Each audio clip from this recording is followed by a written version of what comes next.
The inspiration for that first book actually came from a real-life case. The trouble is, if people haven't read the book and I say what that case was, I've ruined the plot for them.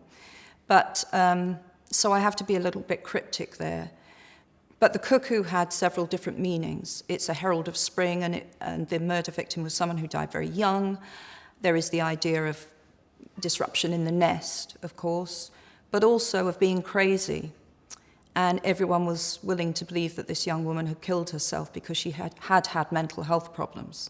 So it's easy to dismiss people if they've got that kind of history.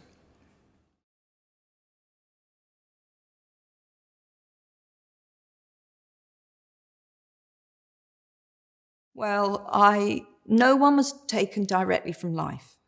They weren't. I know you, because everyone I know in publishing immediately starts saying, so that's this person and that's this person. But yeah, overall, definitely, I brought my own experiences to bear on that book.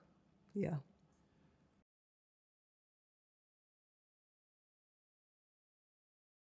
Shankar was actually created in, I think 2010.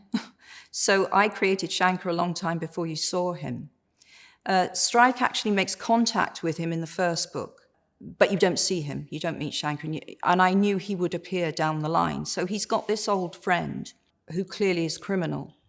And I was looking forward to Shankar's first appearance because I always liked him a lot as a character, but a little of Shankar goes a long way. People like him as a character, but you don't want him to I always say you don't want him to turn into Huggy Bear from Starsky and Hutch, where every case you immediately go and ask Shankar what the word on the street is. He has a very specific function in the book. In other words, he's got contacts who could give him information that he wouldn't otherwise be able to get. But he always has to pay. And that's one of the things I like about Shankar as a character. There's no sentimentality. He wants money for everything he does.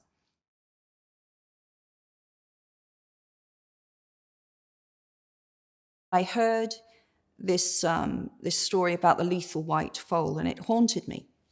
And a lethal white foal is born I think it's an Avero horse, which we would call skewbald in the UK. There's a gene that will create a lethal white foal, and they look absolutely beautiful, pure white, but they have profound problems with the intestine and will die within hours. Now, that really stuck with me when I found out about it.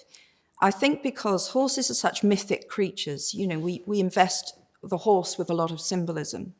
And slowly this idea began to germinate in my mind that took in those mythological aspects of horses, because you've got the prehistoric chalk horse, the white horse on the hill in Oxfordshire. That's the first time I've ever done that. I put together a plot around this quite spooky idea of the white horse that can't live. And of course, death rides the pale horse. So it all came together through mythology, really.